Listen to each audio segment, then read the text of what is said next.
15절 말씀입니다. 구약성경 962페이지에 있습니다. 아가서 2장 15절 말씀. 찾으실 줄 알고 제가 봉독해 드립니다. 우리를 위하여 여우 곧 포도원을 허는 작은 여우를 잡으라. 우리의 포도원에 꽃이 피었음이라. 아멘.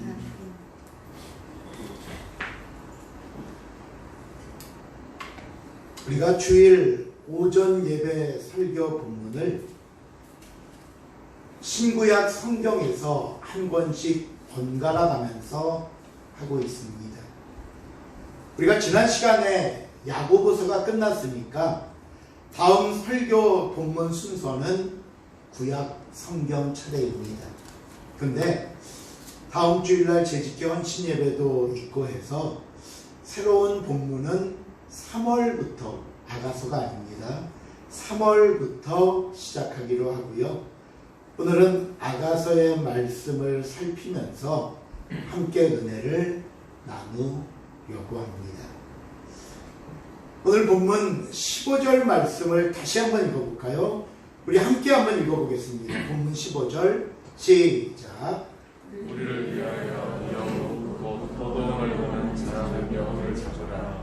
우리의 포도원에 꽃이 피었습니다.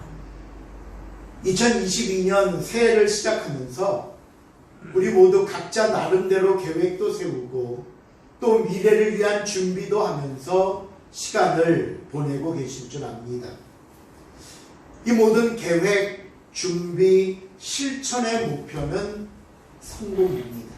성공하기 위해. 또 내가 성장하는 것이고 보다 더 가치 있고 세상에 영향력이 있는 사람이 되기 위한 노력이고 열심이라고 생각합니다. 그 모습을 오늘 본문 15절에서는 포도원에 꽃이 피었으리라 라는 말씀으로 대신하고 있습니다. 이 꽃이 피었다는 것은 곧 열매가 열릴 것을 의미하는 말씀이고요. 앞으로 우리가 얻게 된 열매를 위해 지금 저와 여러분이 포도원 안에서 해야 할 일이 있다는 말씀입니다. 자, 그렇다면 포도원을 잘 가꾸고 풍성한 열매를 얻기 위해 무엇을 해야 할까요? 본문을 다시 한번 보시면요. 포도원을 허무는 여우를 잡아야 한다 라고 말씀하고 있고요. 그것도 작은 여우를 잡으라고 가르쳐 주십니다. 작은 여우. 왜 작은 여우를 잡아야 하는가? 그 이유는요. 지금은 작아서 그 여우가 포도원을 드나드는지 아무도 모릅니다. 한 적도 없어요. 지금은 작아서 그 여우가 포도원에 큰 피해를 주고 있지도 않습니다. 그러나 이 작은 여우가 결국에는 포도원 전체를 망가뜨리기 때문입니다. 저와 여러분에게도 가정이라는 포도원이 있습니다. 직장과 학업이라는 포도원이 있고요. 또 교회라는 포도원을 지키기 위해서, 그리고 그 안에서 하나님이 허락하신 풍성한 열매를 얻기 위해서 포도원을 허는 작은 여우를 잡아야 한다는 사실을 여러분 잊지 마시기를 바랍니다. 사진을 보시면요. 이 사진을 설명하는 것이 무엇이냐 하면 깨진 유리창의 법칙이란 이론입니다. 밑에 그림을 보시듯이 집에 깨진 유리창을 그대로 방치해 놓으면 지나가는 아이들이나 행인들이 그 깨진 유리를 보고 아무렇지 않게 자기도 거기에 돌을 던지고 쓰레기를 던지고 해서 남은 모든 유리창이 깨질 뿐만 아니라 더 나아가 그 건물의 절도나 강도 같은 강력 범죄가 일어날 확률까지 높아진다는 범죄 이론입니다. 사진 위에 그림을 보시면 똑같은 공간을 나눠놨는데 여러분 보시기에 왼쪽 사진은 한쪽 구석을 방치하거나 아무렇게 낙서하고 쓰레기를 버리고 나면 얼마 가지 않아 그곳에 낙취가 나고 온갖 지저분한 것들이 쌓이면서 나중에는 손댈 수 없을 정도로 망가져 버리는 것을 우리가 종종 보게 됩니다. 하지만 오른쪽 그림같이 청소하고 정성껏 가꾸고 아름답게 꾸며놓으면 더는 사람들이 그곳을 더럽히지 못하는 곳으로 변한다는 겁니다. 미국의 마케팅 전문가인 마이클 레빈이 이 범죄 이론을 마케팅 기업 경영에 접목시켜서 깨진 유리창의 법칙이라는 책을 썼는데요. 거기 보면 몇 가지 흥미로운 이야기들이 있습니다. 성공이란 치열한 경쟁이나 값비싼 홍보 마케팅 같이 원대한 비전에만 의존하는 것이 아니라 지금 하는 일의 작은 부분을 챙기는 데서 결정된다. 그러면서 예를 든 것이 여러분 아시죠? 맥도날드 햄버거. 그렇죠? 그 맥도날드라는 세계 최대 햄버거 회사의 몰락이었습니다. 1950년대만 하더라도 맥도날드는 미국 경제를 비롯한 세계 경제의 기준이 되는 기업이었습니다. 1986년 9월 영국의 이코노미스트지에서는 빅맥 지수라는 것을 통해서 각 나라마다 들어있는 맥도날드에서 파는 빅맥 버거 값을 기준으로 나라별로 구매력 평가를 비교하는 경제 지표를 내놓을 만큼 맥도날드와 그곳에 파는 햄버거가 세계 경제와 지표의 기준이 될 정도였습니다. 그런데 이렇게 잘 나가던 맥도날드가 한때 소비자 만족 지수에서 8년 동안 최하위를 맴돌며 고전을 면치 못한 적이 있었는데 그 이유를 찾아보니까요. 첫째로 느린 서비스, 둘째로 미숙하게 주문받는 것 등의 불만도 있었지만 가장 큰 이유가 무엇이었냐 하면요. 맥도날드에서 팔았던 해피밀이라는 세트였습니다. 그래요. 먹어봤지.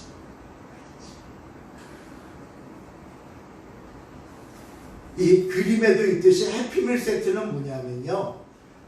어린이들을 겨냥한 홍보 전략인데 이 해피밀 세트를 사면 아이들이 좋아하는 조그만 장난감을 하나 더 얹어주는 겁니다. 그런데 너무 인기가 많다 보니까 언제부터인가 장난감 수가 모자라기 시작합니다. 해피밀 세트를 샀는데 갖고 싶은 장난감이 떨어졌다고 다른 거 가져가라고 하든지 지금은 장난감이 없으니 다음에 오면 주겠다고 말을 합니다.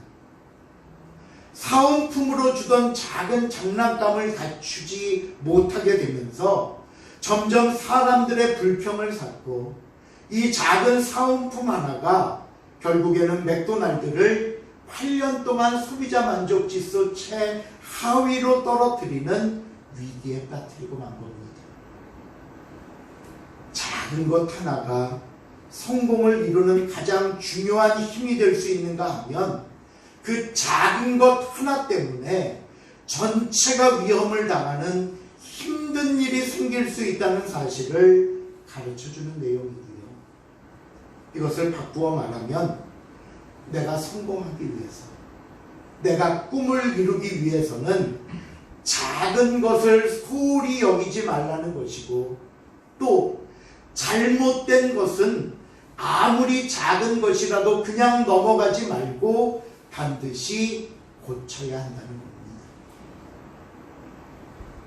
깨진 유리창의 법칙. 그래서 흔히 성공은 디테일에 있다 라고 말하기도 하고요. 작은 것 하나가 성공을 좌우한단 말이고요.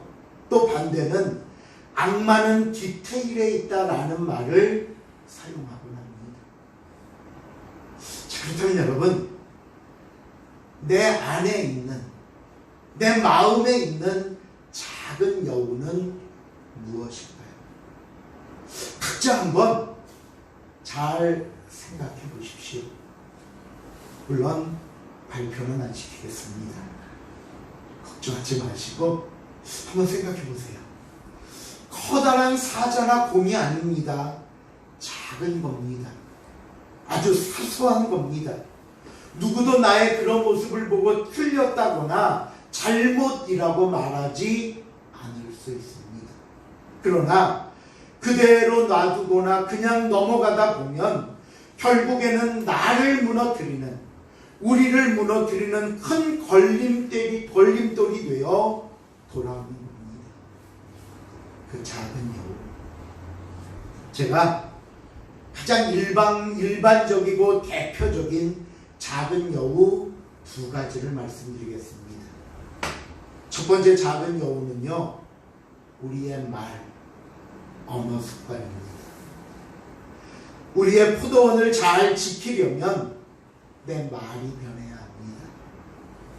내 입에서 나간 30초의 말이 상대방의 마음에 30년을 자리 잡고 산다는 것을 기억하십시오. 내 말로 인해 상대방에게 30년 동안 아픔을 주는 사람으로 남을 것인가? 아니면 30년이 아니라 평생을 고맙게 여기며 기억해 줄 사람으로 남느냐? 내 입에 작은 말 한마디가 가져오는 결과입니다. 그러게 여러분, 가장 먼저 긍정의 말을 하십시오. 왜 긍정의 말이 중요한가 하면요, 하나님께서 우리가 말하는 대로 들으시고 그 말대로 해주시기 때문입니다. 민수기 14장 28절 한번 읽어볼까요? 시작. 그들이 여호와의 말씀에 내 세상을 두고 맹세하노라. 너희가 내 귀에 들린 대로 내가 너희에게 행하리니. 하나님이 내 삶을 두고 맹세하노라. 뭐라고요? 너희 말이 내 귀에 들린 대로 내가 너희에게 행할 것이다. 시편 81편 10절에 보니까요, 내 입을 넓게 열라.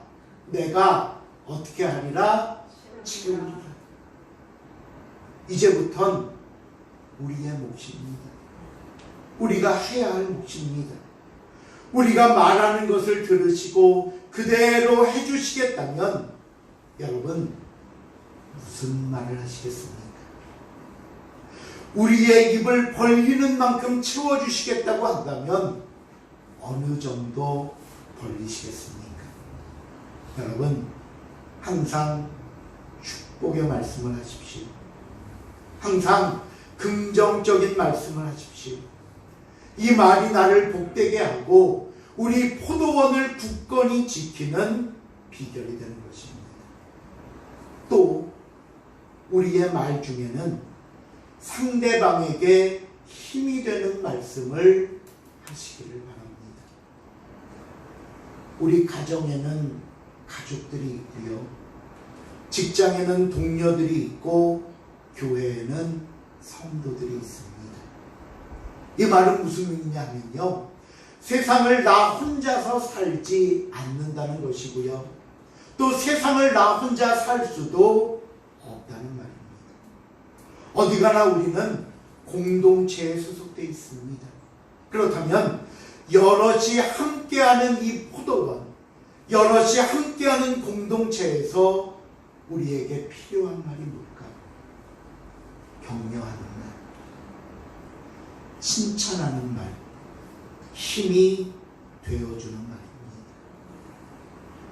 에베소서 4장 29절에 보면요, 너희가 예수 믿는 사람이라면 최소한 너희의 말이 이래야 되지 않겠느냐라며 우리에게 하시는 말씀이 있는데요, 무릇, 다 같이 읽어볼까요? 시작.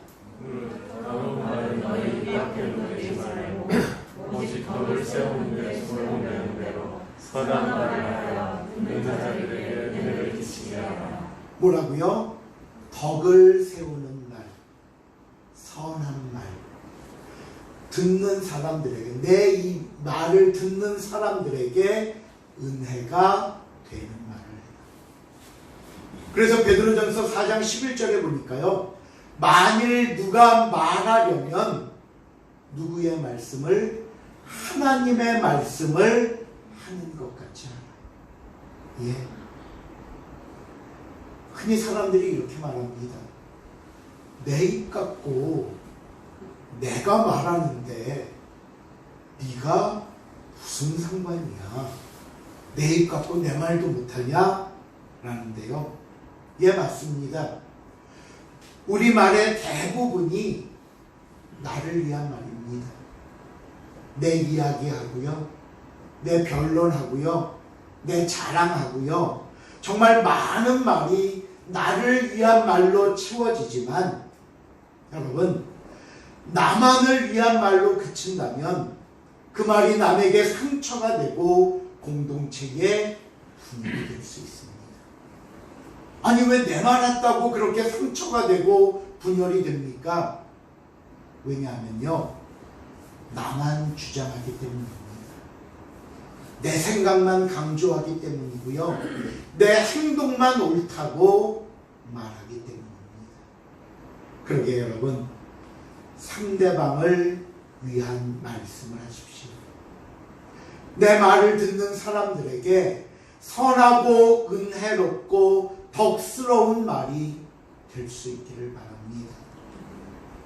우리의 잘못된 말이 내가 속한 공동체를, 그리고 내 자신을 허무는 작은 여우입니다. 두 번째, 우리가 잡아야 할 작은 여우는요, 나의 잘못된 습관이나 버릇입니다. 히브리서 11장 12장 1절을 한번 볼까요? 히브리서 12장 1절 말씀 시작. 이러므로 우리에게 불같이 둘러싼 허다한 증인들이 있으니 모든 무거운 것과 우리의 이심들을 벗어버리고 인내로서 우리 앞에 강한 경주를 하며. 우리의 인생을 장거리 경주에 비유하면서 출발선상에 있는 선수인 우리에게 주시는 코치이자 응원의 메시지입니다. 달리기 선수가 경주에 나가 우승하려면 최소한 어떻게 해야 되느냐? 무거운 것과 얽매이기 쉬운 것을 벗어버리라고 말합니다. 생각해 보세요. 선수가 출발선에 있는데 무거운 코트를 걸치고 있습니다. 하이힐을 신고 있고요, 뭐 이렇게 치렁치렁한 목걸이를 막 몇 개씩 감고, 막 이렇게 큰 귀걸이 같은 거 있잖아요, 버스 손잡이 같은 거. 어쨌든 뭐 그런 것들을 막 이렇게 달고 출발선에 있다면 우리가 그 선수를 보면서 무슨 생각을 하겠습니까? 경기에 나온 선수가 맞나? 뭐 이기고 싶은 마음은 있기는 하나? 마찬가지입니다. 저와 여러분이 이 인생이라는 경주에서 승리하기 위해서 가장 먼저 무거운 것을 버리라고 말씀합니다. 무거운 것. 신앙의 경주를 하면서도 여전히 마음을 세상에 두고 욕심이라는 짐에 무거운 것을 짊어지고 있든지, 세상의 염려, 근심, 걱정을 끌어안고 있는 것은 내가 가는 길에 무거운 짐이 될 뿐입니다. 그러게 예수님이 뭐라고요? 수고하고 무거운 짐진 자들아 다 내게로 오라. 여러분, 내가 감당하지도 못하면서 왜 짊어지고 계십니까? 나에게 아무런 도움도 되지 못하는데 왜 짊어지고 계십니까? 제가요, 어떻게 원하는 것을 얻는가라는 책에서 이런 내용을 본 적이 있습니다. 우리가 누구한테 어떤 부탁을 하고 싶고 무엇을 얻고 싶으면 막 고민합니다. 어떻게 말하면 좋지? 말하면 들어줄까? 허락해줄까? 말하지 말까? 막 고민해요. 그러면 그 고민이라는 공을 누가 갖고 있는 거죠? 내가 갖고 있는 거예요. 말해보지도 않고 물어보지도 않으면서 혼자 끙끙 앓고 있는 겁니다. 그런데 어떻게 하면 되냐면요, 공을 상대방에게 줘버리래요. 말해버리래요. 해주실 수 있으세요? 들어줄 수 있으세요? 도움을 주실 수 있으세요? 라고 말하는 순간 그 고민과 생각의 공은 이제 더 이상 내가 갖고 있는 게 아니라 상대방이 갖게 되는 겁니다. 이걸 들어줘야 되나 말아야 되나, 부탁을 받아야 되나 허락을 해야 되나, 이제 책임과 몫은 상대방에게 넘어간 거예요.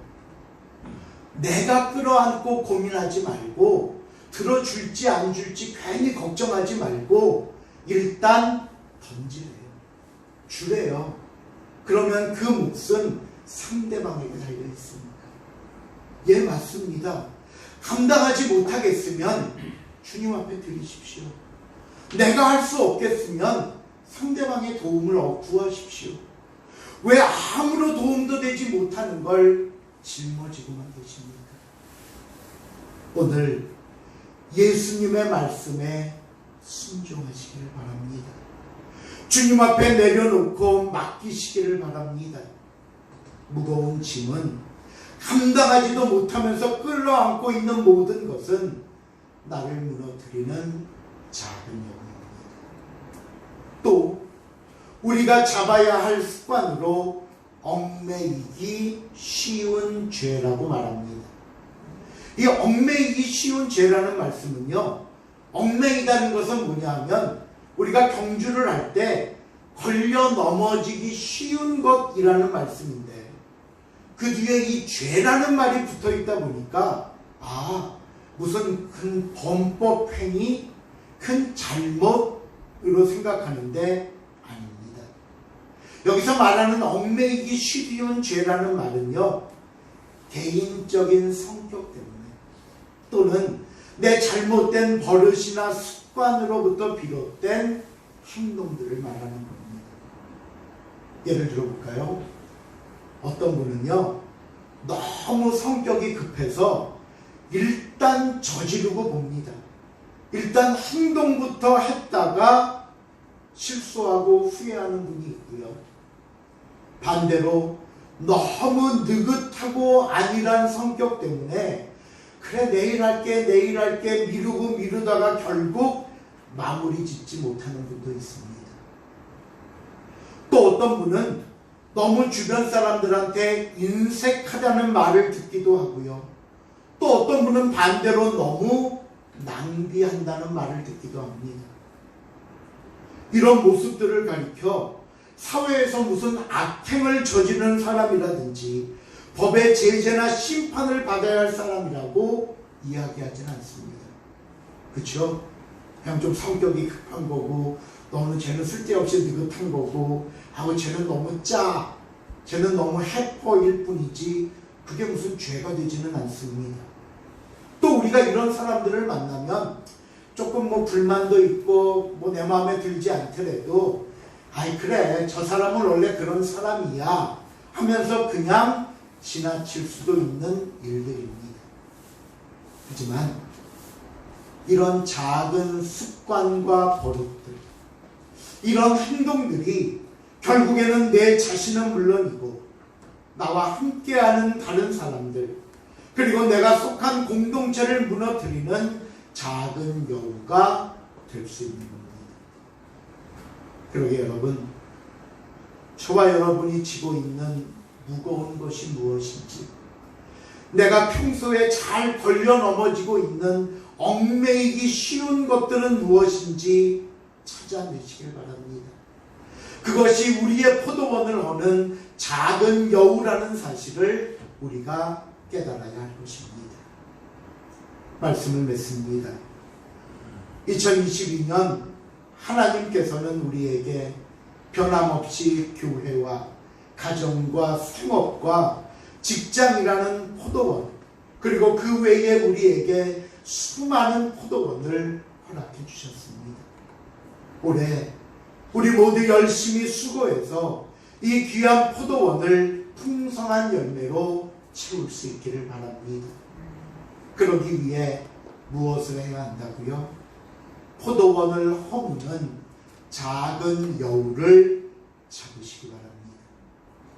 잘못된 말이라는 작은 여우, 잘못된 습관과 버릇이라는 작은 여우, 그 외에 내 안에 또 다른 작은 여우들, 나만이 알고 있는 그 작은 여우들을 잡으시기 바랍니다.